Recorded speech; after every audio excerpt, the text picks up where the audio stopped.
Assalamualaikum warahmatullahi wabarakatuh. Waalaikumsalam warahmatullahi wabarakatuh. Innal hamdalillah nasta'inuhu wa nastaghfiruhu wa nu'minu bihi wa natawakkalu alayhi wa na'udzu bihi min shururi anfusina wa min sayyiati a'malina. من يهده الله فلا مضل له ومن يضلله فلا هادي له. أشهد أن لا إله إلا الله وحده لا شريك له وأشهد أن سيدنا ومولانا وحبيبنا محمدا عبده ورسوله. اللهم صل وسلم وبارك على سيدنا محمد وعلى آله وأصحابه والتابعين له بإحسان إلى يوم الدين. أما بعد، فقد قال الله تعالى في كتابه الكريم: قل بفضل الله وبرحمته فبذلك فليفرحوا هو خير مما يجمعون. Para ustadz, guru-guru kami, Kiai Nur, Ustadz Abdul Rahim, Maulana Mundir, Mulwi Yusran, Mulwi Siddiq, Ustadz Uzairi, Syekh Mughis, Mulwi Uzairuddin, Syekh Mahmud Al-Hasan,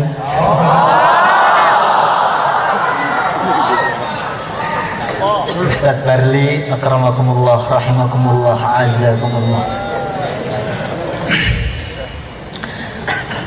Para santri-santri takhusus Dauratul Hadis yang kami muliakan, yang kami hormati, santri-santri Pondok Utara,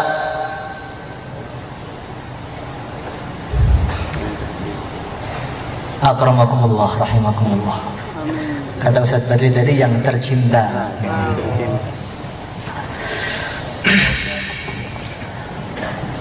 Al-Imam Al-Qastalani dalam kitab beliau yang namanya Mawahib Laduniyah, beliau menceritakan bahwa ketika Allah Subhanahu wa ta'ala menciptakan siang dan menciptakan malam dan memberikan hadiah kepada siang dengan hadiah yang sangat besar, yaitu matahari, dan memberikan hadiah kepada malam dengan hadiah bulan dan bintang-bintang. Maka iftakhara an-naharu 'ala al-laili bisyams. Siang hari ini begitu gembira, begitu bahagia, begitu senang sekali. Saking senangnya sampai dia ini sombong dan membanggakan diri dia. Dia meremehkan malam itu. Hei malam, kamu lihat kami ini punya matahari, yang dengan matahari tubuh itu bisa sehat, dengan matahari tumbuhan-tumbuhan bisa tumbuh, dengan matahari orang-orang bisa beraktivitas, orang-orang bisa memandang satu dengan yang lain. Kamu itu apa? Gelap gulita, hanya tempat orang-orang tidur, hanya tempat, mungkin tempat orang mulaqat saja kamu. Enggak ada kelebihan apa-apa dibanding siang ini.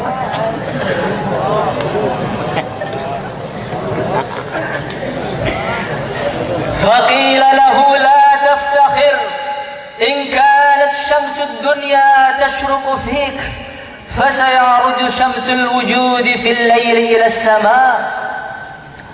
Wahai siang, sekarang kamu boleh merasa bangga. Sekarang kamu boleh merasa bangga dengan sinarmu, dengan mataharimu. Sekarang kamu boleh merasa menang. Tapi suatu saat nanti kamu akan kalah telak. Karena akan ada kejadian yang besar. Akan ada kejadian yang dikenang sepanjang sejarah, yang akan ditulis dengan tinta-tinta emas, yang akan dibaca oleh seluruh dunia, yaitu perjalanan dari matahari, dari segala perkara yang wujud, sinar yang lebih terang daripada segala cahaya, nur yang lebih terang daripada segala nur, akan berjalan dari bumi menuju ke langit di malam hari. Subhanalladzi asra bi'abdihi laylan minal masjidil haram ilal masjidil aqsa. Maha suci zat yang telah menjalankan hambanya laylan, di malam hari. Maka para ulama mereka mengatakan, apa hikmahnya? Kenapa Nabi itu ke langit di malam hari? Kenapa enggak di pagi hari yang udaranya segar? Atau di siang bolong biar semua orang tahu? Atau di sore hari? Tapi di malam yang gelap gulita. Kenapa? Apa hikmahnya? Karena malam hari adalah waktu yang paling tepat, waktu yang paling pas, waktu yang paling lezat, waktu yang paling nikmat bagi seorang kekasih bersepi-sepi dengan kekasihnya. Waktu yang paling tepat bagi santri-santri utara bermesraan dengan kitabnya. Waktu yang paling tepat bagi tim taskil untuk meluahkan kerisauannya. Ya Allah, ya Allah, umat ini gimana ya Allah?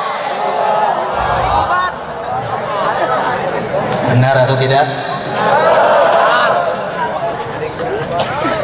Maka betul, di malam hari yang begitu gelap gulita, Malaikat Jibril alaihi salatu wassalam turun menembus 7 petala langit, datang ke bumi, datang ke Hijr Ismail. Dikala itu Nabi tampak lemas. Beliau istirahat dalam keadaan tubuhnya itu letih. Beliau habis mengalami perkara-perkara yang tidak diinginkan. Orang yang paling beliau sayangi, yang paling beliau banggakan, ternyata melakukan perkara yang sangat menyakiti beliau, yaitu mengusir beliau dari Taif. Maka malaikat Jibril datang menghibur Rasulullah sallallahu alaihi wasallam. Qum ya naim faqad hayyatul ghanaim. Ya Rasulullah sallallahu alaihi wasallam, Tuan, bangun Tuan. Hari ini bukan hari sedih. Hari ini bukan hari sakit hati. Hari ini bukan hari kecewa. Hari ini hari bahagia. Hari ini adalah hari yang paling menggembirakan. Hari ini adalah hari yang paling menyenangkan. Karena Tuhan semesta alam, Allah subhanahu wa ta'ala jalla jalaluhu, memanggil Tuhan untuk sowan kepada Allah subhanahu wa ta'ala. Maka hatinya Nabi ini begitu berkecamuk antara cinta dan khawatir, antara rindu dan takut bercampur menjadi satu. Ya Jibril, Al-Karim yad'uni ilaihi ya Jibril, fama alladhi yaf'alu bi? Wahai Jibril, Zat yang maha mulia, Zat yang maha agung, Zat yang maha kaya, Zat yang maha perkasa memanggilku. Wahai Jibril, benar memanggilku. Kira-kira apa yang Allah akan lakukan kepada saya? Kira-kira apa yang Allah akan perbuat kepada aku? Kira-kira hadiah apa atau perbuatan apa yang harus saya lakukan, yang akan dilakukan kepada saya, wahai Jibril? Maka malaikat Jibril alaihi salatu wassalam, beliau menjawab, ليغفر لك الله ما تقدم من ذنبك وما تأخر. Ya Rasulullah sallallahu alaihi wasallam, banyak hadiah yang sudah disiapkan, yang saya sendiri tidak tahu apa itu hadiahnya. Salah satunya yang saya ketahui, engkau akan diampuni dosa engkau yang telah lalu, dosa engkau yang akan datang, dan engkau ini memang seorang hamba yang tidak mungkin berbuat dosa. Ketika Nabi mendengar ini, apa jawaban beliau? Apa kira-kira jawaban beliau? Ternyata beliau ini teringat kepada kita. Ya Jibril, hadha li ya Jibril, fama li ayali, fama li atfali, fama li ummati. Ya Jibril, hadiah yang besar ini kan untuk saya, wahai Jibril. Terus hadiah apa yang Allah berikan untuk umatku? Hadiah apa yang Allah akan berikan untuk para sahabat-sahabatku? Hadiah apa yang Allah akan berikan kepada umat akhir zaman? Hadiah apa yang Allah berikan kepada santri-santri Pondok Utara yang duduk di sini? Nabi sudah teringat kepada kita 1400 tahun yang lalu. Maka malaikat Jibril menjawab, "Wala sawfa yu'tika rabbuka fatarda." Ya Rasulullah, engkau enggak usah khawatir ya Rasulullah. Apapun permintaanmu, Allah akan kabulkan. Apapun doamu, Allah akan ijabahi semuanya sampai engkau ridha, sampai engkau rela, sampai engkau puas ya Rasulullah. Apapun Allah akan berikan pada engkau, enggak usah khawatir. Apa jawaban Nabi? Al-Imam Az-Zarqani beliau mengatakan, ketika mendengar perkataan malaikat Jibril tadi, Nabi bersabda dengan begitu gembira. Nabi bersabda dengan begitu lantang suaranya, "Ya Jibril, idzan la arda anna ahadan min ummati yadkhulun nar." Kalau memang seperti itu wahai Jibril, demi Allah, saya enggak akan pernah rela, saya enggak akan pernah ridha, saya enggak akan pernah puas kalau masih ada umatku yang terjungkal, yang dimasukkan dalam neraka. Dan permintaan Nabi pun diijabahi oleh Allah Subhanahu wa ta'ala. Dalam kitab Ihya bab Dzikrul Maut diceritakan, nanti ketika hari kiamat, ketika para nabi mereka sudah duduk di mimbar mereka masing-masing dengan begitu wibawanya. Nabi Adam Abul Anbiya telah duduk di mimbarnya, Nabi Nuh, Nabi Musa kalimullah, Nabi Isa ruhullah. Mereka memancarkan nur yang begitu terang sekali di hari kiamat. Di saat itu mimbar yang terbaik, mimbar yang paling indah, mimbarnya Rasulullah Sallallahu Alaihi Wasallam tidak ada isinya. Beliau tidak ada di mimbarnya. Beliau mengatakan, di saat nabi-nabi mereka sudah tinggal di mimbar mereka masing-masing, saat itu saya tidak mau menempati mimbarku karena saya khawatir kalau saya hanya duduk saja di mimbarku, kemudian Allah persilahkan saya masuk surga, sedangkan umatku masih kesusahan dihisab di sana. Ummati, ummati, ummati. Maka Allah Subhanahu wa ta'ala berfirman, "Wa ma turidu an asna'a bi ummatika ya Muhammad." Apa yang kamu inginkan dariku untuk umatmu wahai Muhammad? Kamu ingin apa untuk umatmu wahai Muhammad? Ajil hisabahum ya Allah, ajil hisabahum ya Allah. Lekaskan hisab untuk umatku ya Allah, cepatkan hisab untuk mereka. Jangan kau lama-lamakan hisab untuk mereka. Saya begitu sayang dengan mereka, kasihan dengan mereka ini ya Allah. Allah pun mengijabahi permintaan Rasulullah Sallallahu Alaihi Wasallam. Beliau mensyafaati umatnya, dipungut satu persatu, diambil, disafaati lagi, disafaati lagi, disafaati lagi, sampai beliau bersabda, inni la ashfa'u yawmal qiyamah liakthara mimma ala wajhil ardi min hajarin wa madar. Saking banyaknya syafaatku pada hari kiamat, hingga jumlah syafaatku saat itu lebih banyak daripada jumlah batu-batu di atas muka bumi. Ketika beliau mensyafaati, malaikat Malik, penjaga neraka yang begitu wibawa, yang suaranya itu begitu menggelegar, yang tidak pernah senyum, yang semua orang menatapnya akan keder, akan gemetar, akan pingsan. Malaikat Malik tadi berteriak dengan suara yang begitu keras sekali, ya Muhammad, ma taraktun nar li ghadabi rabbika fi ummatika min baqiyatin. Wahai Muhammad, semua umatmu yang Islam sudah saya keluarkan semua dari neraka, karena saya khawatir kalau masih ada umatmu di neraka yang iman, kamu belum ridho. Kalau kamu belum ridho, Allah akan murka besar kepada saya. Allahumma salli ala Muhammad. Qara'na fi dhuha wa la sawfa yu'ti fasarra qulubuna dhaka al-adha. Ya Rasulullah sallallahu alaihi wasallam, kami sudah membaca Al-Quran, kami sudah membaca surat Al-Duha. Di sana ada ayat wala sawfa yu'tika rabbuka fatardha. Allah berjanji akan memberi engkau sampai engkau puas. Allah berjanji memberi engkau sampai engkau ridha. Dan kami pun yakin kau tidak akan rela jika kami yang iman dibuang di dalam neraka. Istajib lana du'ana ya Allah. Kita yakin Rasulullah Sallallahu Alaihi Wasallam sekarang sedang memandang kita. Kita yakin Allah Subhanahu Wa Taala sedang mendengarkan pembicaraan kita.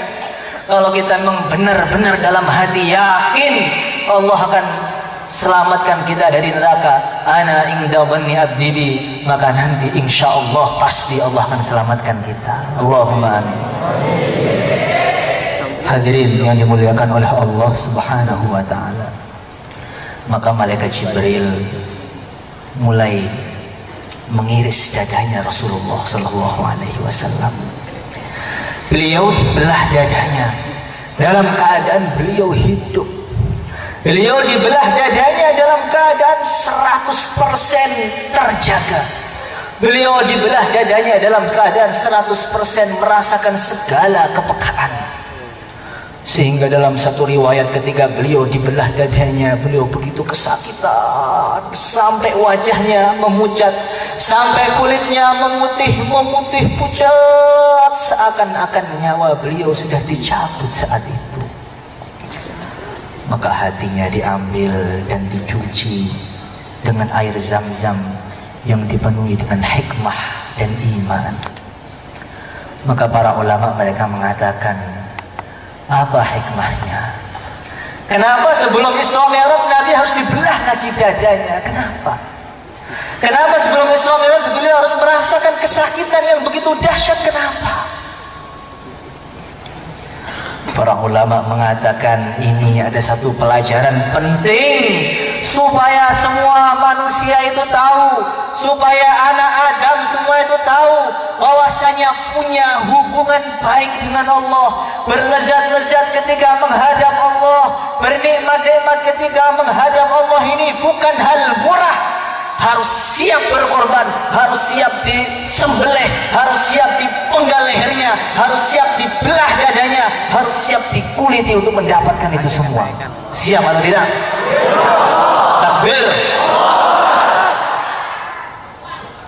Hubungan dengan makhluk saja, yang makhluk ini serba terbatas segala-galanya, serba terbatas, ketampanannya terbatas, kecantikannya terbatas, perbuatan baiknya pun sangat terbatas.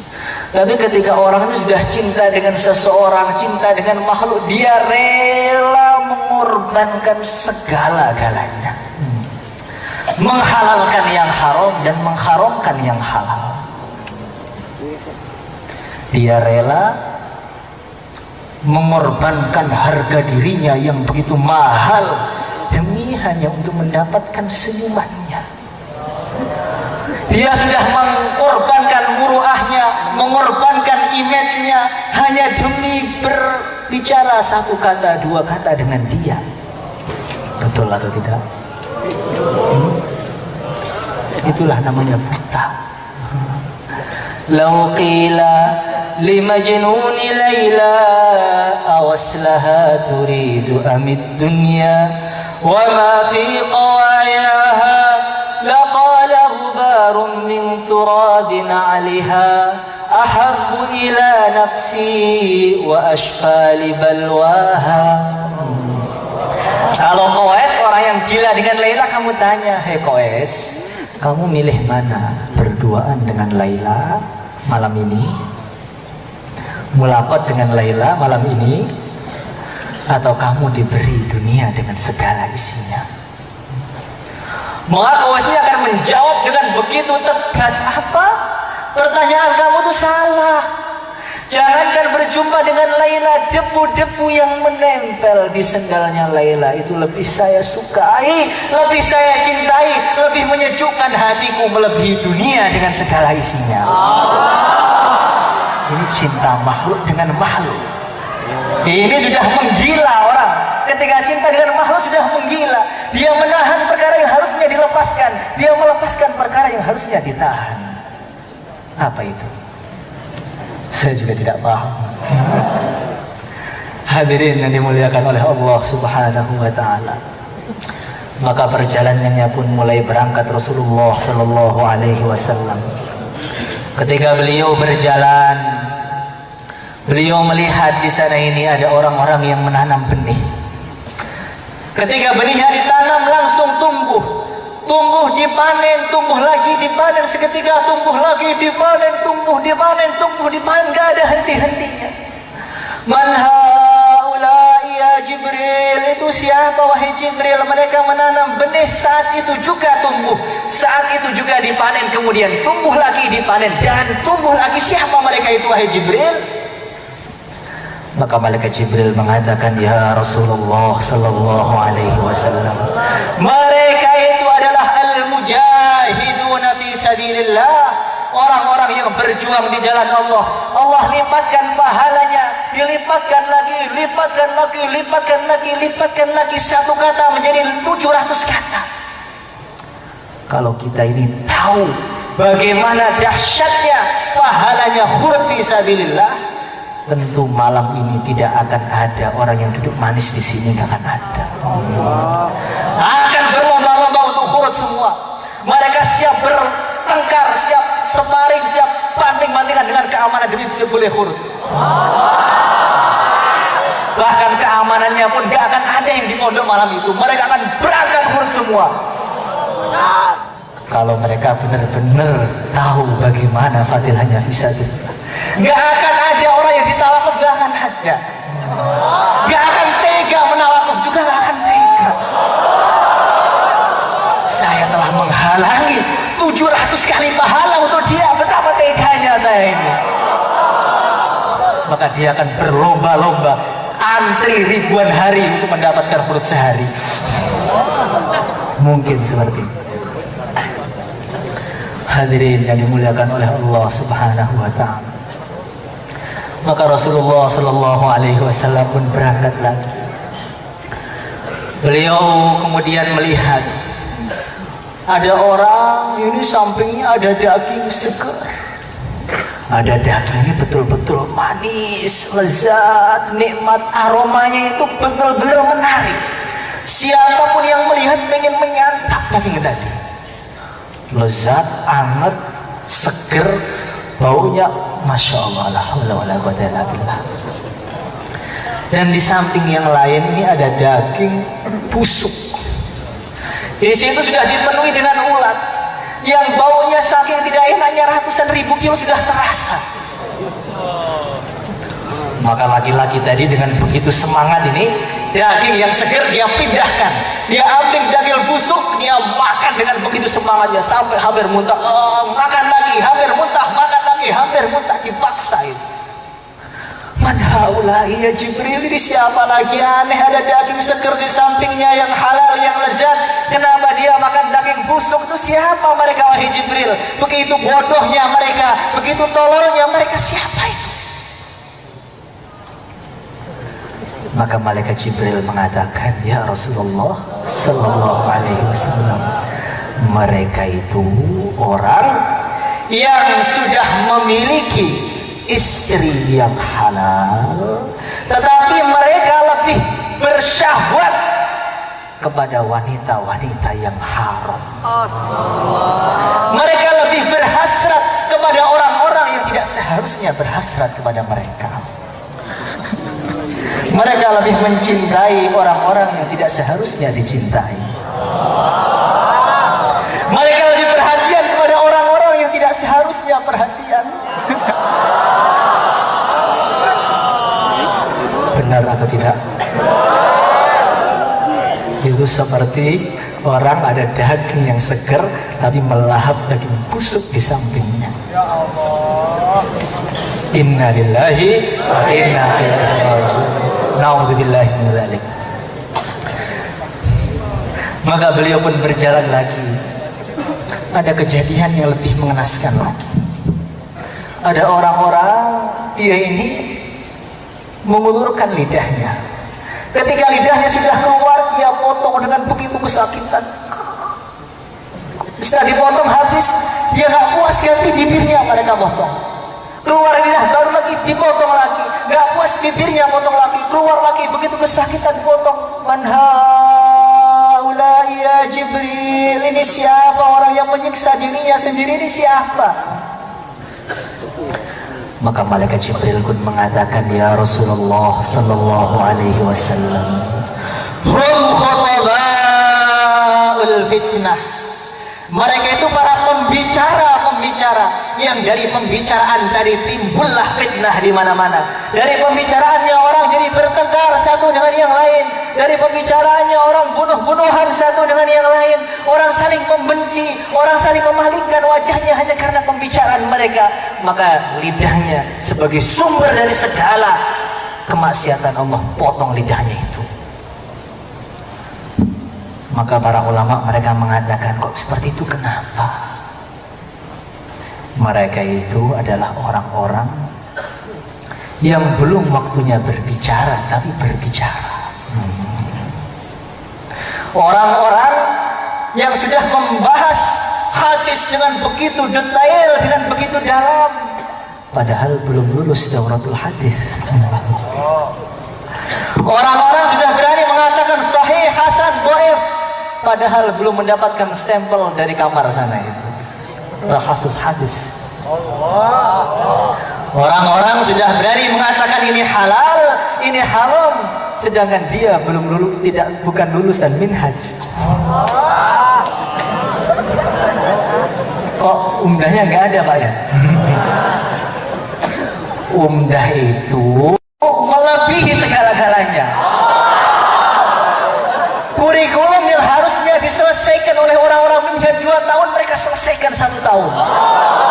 Kitab minhaj yang sudah semua itu dirapatkan, mereka begitu cantik, begitu cerdas sekali. Makanya mufti-mufti yang sebenarnya itu mufti-mufti umdah itu. Mufti-mufti yang sedang dipandang sebelah mata. Hadirin yang dimuliakan oleh Allah Subhanahu wa ta'ala. Maka Rasulullah sallallahu alaihi wasallam, beliau pun mulai naik ke langit. Di langit sana begitu ramai sekali. Pintu-pintu tertutup rapat.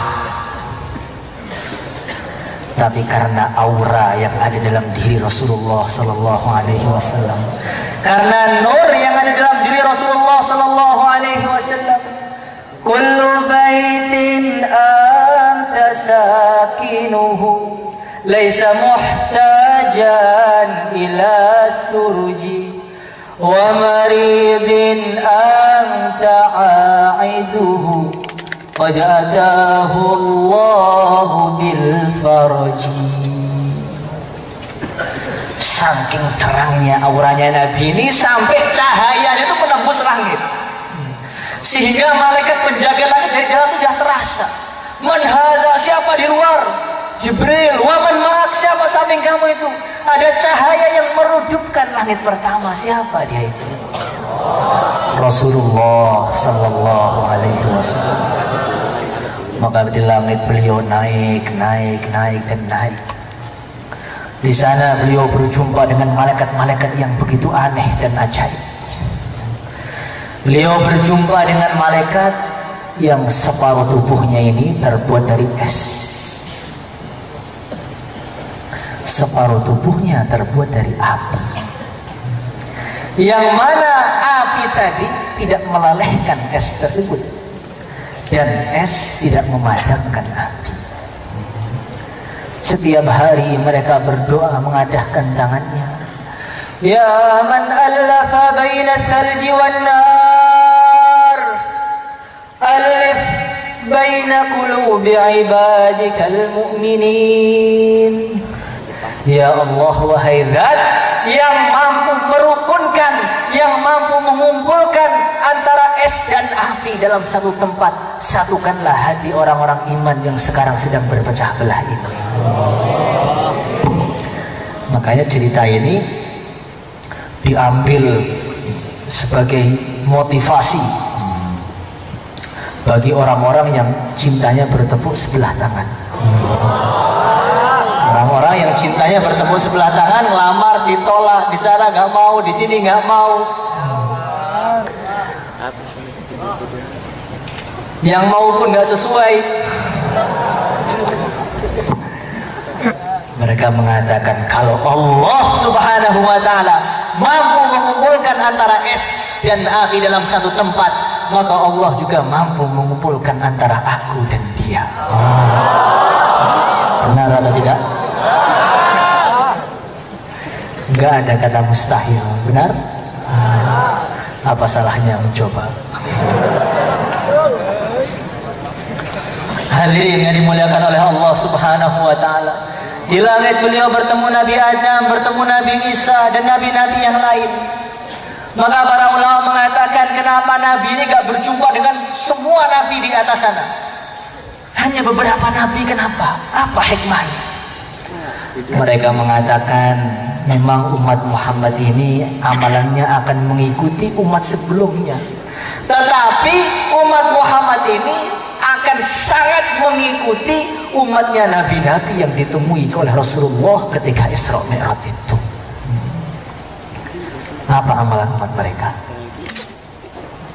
Salah satunya di Nawadir kalangan Imam Qulyubi itu diceritakan ketika Nabi Allah Isa alaihi salatu wassalam beliau berjalan, beliau melihat seorang laki-laki ini nangis.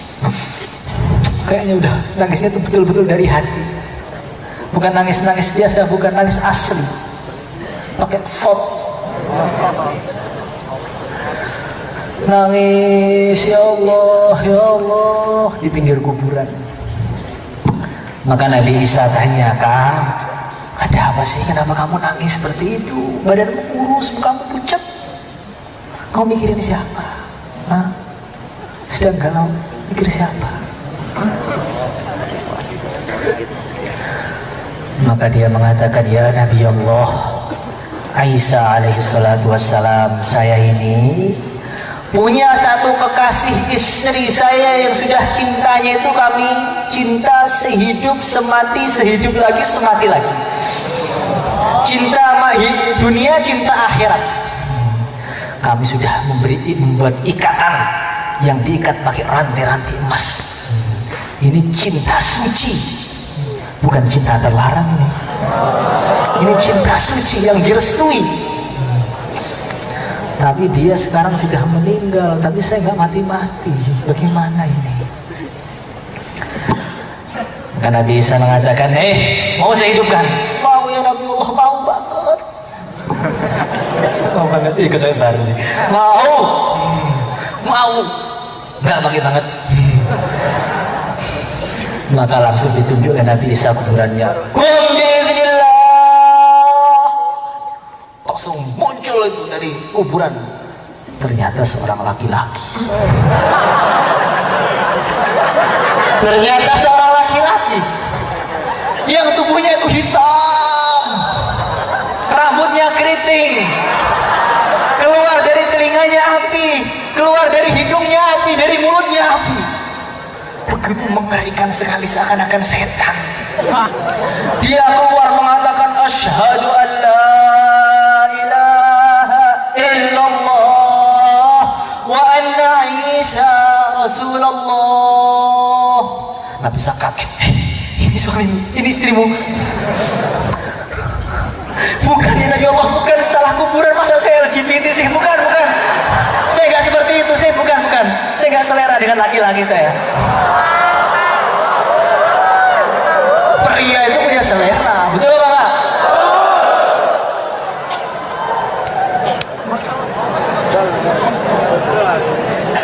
Maka benar, setelah dibangkitkan, salah kuburan sampingnya ya Nabi Allah, itu sampingnya itu dari situ. Mati lagi, langsung mati. Maka beliau tunjuk kuburan satunya, kum biidznillah. Maka bergerak kuburannya, keluar itu seperti bidadari yang baru turun dari surga. Cantiknya luar biasa, seperti matahari yang terbit di malam hari. Kayak apa itu? Jadi siang itu menjadi gelap karena wajah dia. Masya Allah. Jadi orang itu kalau melihat perempuan tadi, saking indahnya itu mata itu hampir copot, krek, mau keluar masuk lagi, keluar masuk lagi. Maka suami itu syukur, alhamdulillah dek kamu balik lagi. Aku sudah kangen banget sama kamu ini. 40 hari sudah kangen banget sama kamu ini. Maka bangun tadi, istrinya bangun. Maka suami sudah capek nangis beberapa hari, langsung suami itu tidur di paha istrinya. Sangat mesra, samara, sakinah, mawadah, warahmah. Sudah menjadi keluarga yang betul-betul sakinah, mawadah, warahmah. Sambil dicari kutunya suaminya. Indah. Tengah-tengah duduk mesra seperti itu, suaminya ketiduran, nggak tahu mimpi apa dia. Di saat ketiduran tiba-tiba datang seorang pangeran yang tampannya itu masya Allah, la haula wala quwata illa billah, luar biasa tampannya itu, menggunakan kuda yang sangat indah, yang sangat tegap. Masya Allah, ketika berjalan ini gak bisa kedip perempuannya itu. Ma hada basyara in hada illa malakun karim. Ini bukan manusia, tampan sekali. Dari mana dia ini? Pakai baju merah, benar-benar menarik semua hati yang memandang. Jadi ketika melihat dia itu, hati itu seperti tembaga yang kena api, langsung leleh, kelepek-kelepek temannya itu.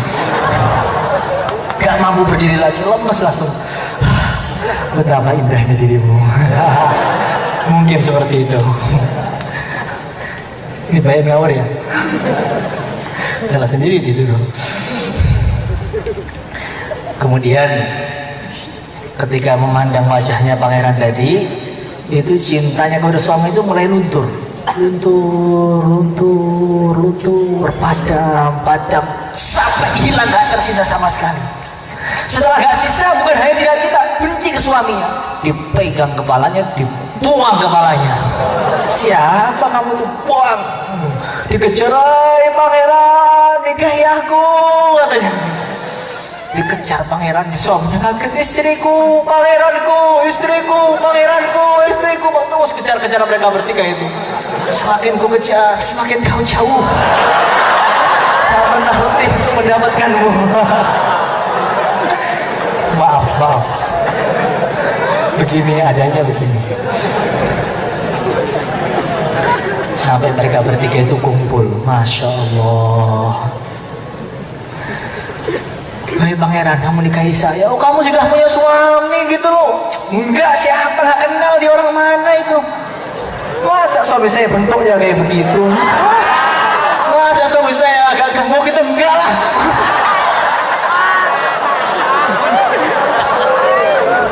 Suami saya itu putih, tinggi, tegak gitu. Ini enggak, bukan tipe gua itu. Mungkin seperti itu. Maka Nabi Isa datang. Ada apa ini istriku nih? Gimana ini? Dia dulu cinta, sekarang sudah pudar semua, malah pindah ke yang lain nih. Gimana sekarang? Mentang-mentang ada yang baru, yang lama dilupakan. Gimana ini?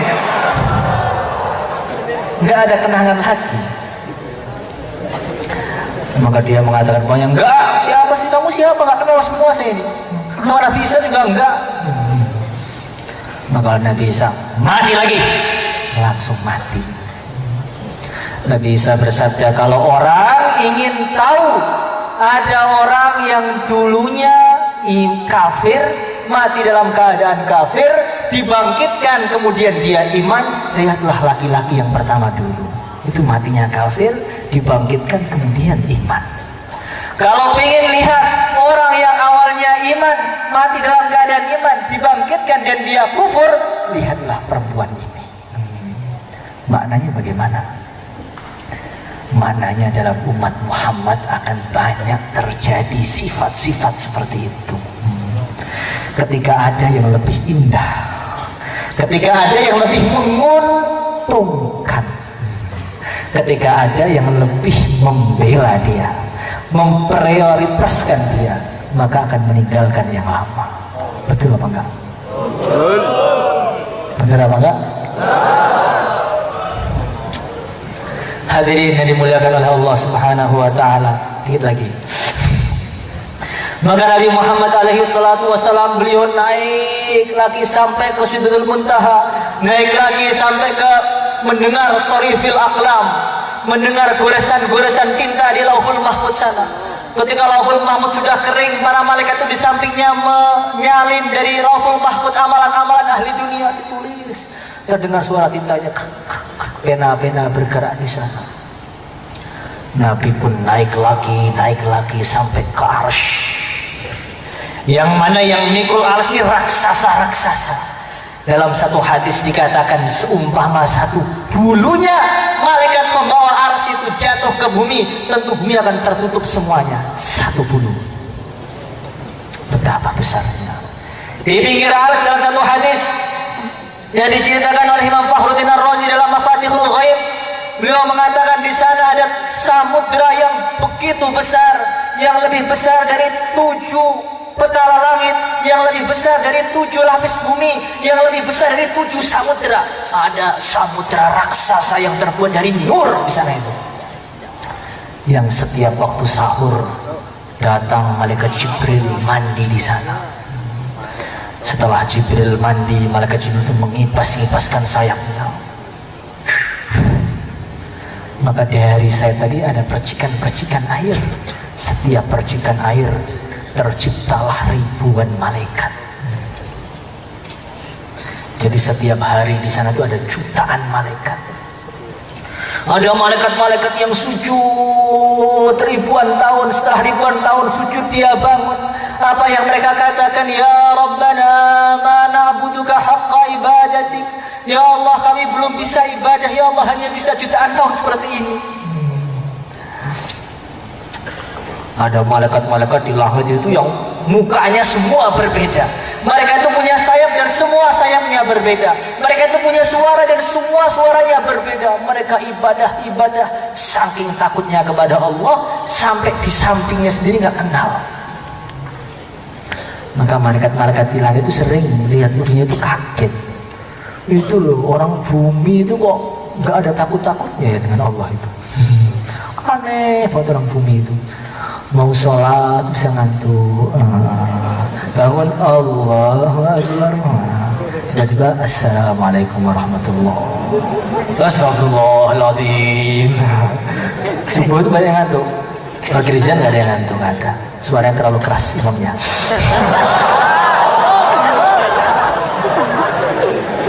Sampai di pusat itu terdengar menggelegar suaranya itu. Maulaya sholli wa sallim daiman abada. Masya Allah, membangunkan semua orang-orang yang tidur. Jarang orang seperti itu, jarang di bumi. Harus bersyukur seperti itu.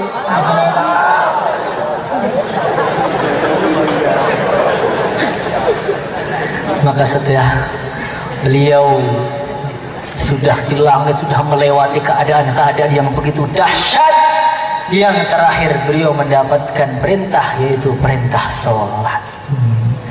Maknanya kedahsyatan Isra Mi'raj tadi tujuannya hanya sholat itu.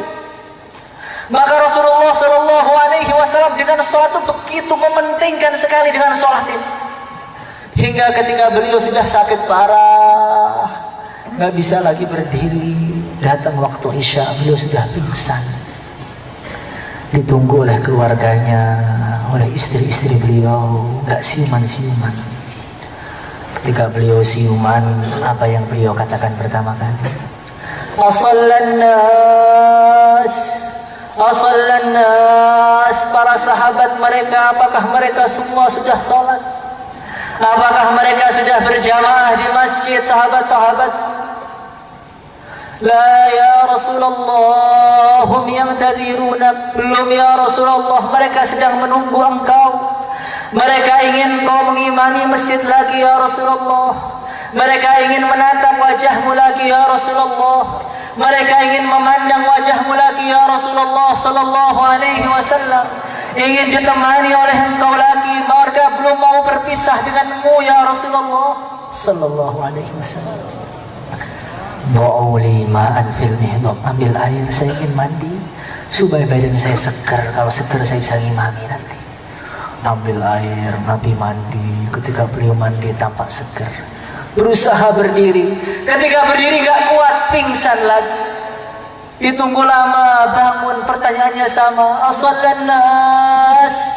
La ya Rasulullah, hum yang tadirum. Mereka belum salat, nunggu kau. Ambil air, mandi lagi, tampak segar. Berdiri, pingsan lagi. Bangun, pingsan lagi. Bangun, pingsan lagi. Hanya untuk mendatangi yang namanya sholat berjamaah di masjid.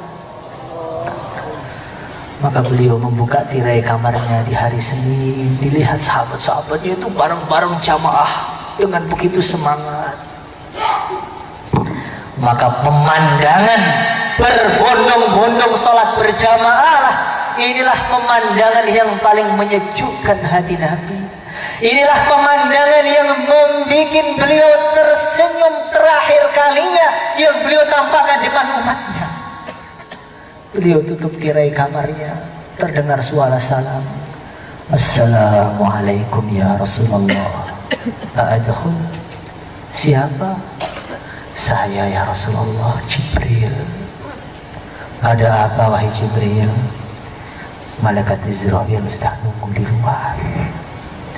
Allah salam kepada engkau ya Rasulullah. Allah Subhanahu wa ta'ala katanya rindu sekali ingin bertemu dengan engkau ya Rasulullah. Maka Nabi mengadahkan tangannya ke atas. As-salah Allahumma rafiqal a'la. Ya Allah, susulkanlah aku dengan para sahabat, dengan para nabi yang terdahulu, dengan para orang-orang soleh. Ya Allah, susulkanlah aku dengan orang-orang soleh terdahulu, para nabi, para anbiya, para siddiqin. As-salah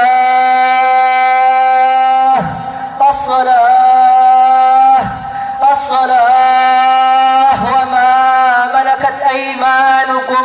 Wahai para sahabatku, pentingkan yang namanya salat ini. Wahai para sahabatku, jangan engkau remehkan salat, jangan engkau main-mainkan salat, jangan engkau menunda-nunda salat, jangan engkau perlu dijauhi ketika salat. Wahai sahabat-sahabatku, ini perkara penting, jangan kamu remehkan salat ini. Wa ma malakat aymanukum, jaga akhlak kalian dengan bawahan kalian. Uridat alaiya a'malu ummati. Kemudian Nabi dicabut nyawanya. Dan Nabi ini sekarang melihat kita. Bagaimana perasaan beliau ketika melihat ketika hadis dibacakan orang-orang tidur. Bagaimana perasaan beliau? Orang-orang sekarang sudah tidak lagi tertarik dengan yang namanya ilmu agama ini. Bagaimana perasaan beliau sekarang ketika melihat umatnya buka aurat di mana-mana? Bagaimana perasaan beliau melihat masjid-masjid sekarang kosong? Bagaimana perasaan beliau ketika melihat umatnya bertengkar dengan satu yang lain, bunuh-bunuhan, bacok-bacokan, caci maki dengan yang lain, perang dengan yang lain, saling menyincang tubuhnya satu dengan yang lain? Bagaimana perasaan beliau sekarang? Maka kita ini dari majelis yang mulia ini sebagai pembawa-pembawa ilmu Rasulullah Sallallahu Alaihi Wasallam, sebagai orang-orang tahassus, sebagai orang-orang daurah, sebagai santri, kita harus azam, kokohkan niat kita. Pokoknya kita harus berusaha menggembirakan Nabi. Kita datangi rumah-rumah, kita sampaikan hadisnya Nabi. Wahai umat Muhammad, wahai umat Rasulullah, mari kita kembali lagi ke agama. Nabimu sedih di kuburnya, ayo kita bareng-bareng belajar hadis lagi. Ayo bareng-bareng isi masjid lagi. Kita datangi satu pintu ke pintu, rumah ke rumah, sampai ke pelosok negeri sana. Kita pelajari ilmu-ilmu beliau, hadisnya, fikihnya, Qur'annya. Kita buka, kita pelajari satu persatu. Nabi melihat kita. Kalau kita sungguh-sungguh belajar, baca qiraah yang sungguh-sungguh, ngaji daurah sungguh-sungguh, ngaji di kelas sungguh-sungguh, Nabi melihat, itulah anak utara. Masya Allah. Mana anak kecil hidupnya 1400 tahun setelah saya. Mereka rela mengorbankan sekolah-sekolah dunia demi belajar ilmu agama. Mereka rela di zaman yang sudah serba modern, mereka pakai baju sunnah kemana-mana. Malam-malam mereka mutola'ah, mereka masih ke masjid, mereka baca bihi qala haddatsana fulan, qala haddatsana qala Rasulullah sallallahu alaihi wasallam, qala Rasulullah sallallahu alaihi wasallam. Hukum-hukum fikih, qiraah dia pelajari. Saya benar-benar bangga dengan mereka itu. Maka nanti pada hari kiamat akan saya pegang tangannya, akan saya tuntun mereka bareng-bareng ke surga Allah Subhanahu wa taala. Allahumma taqabbal minna.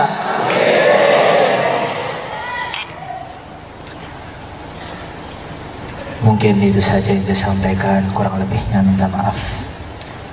Wassalamualaikum warahmatullahi wabarakatuh.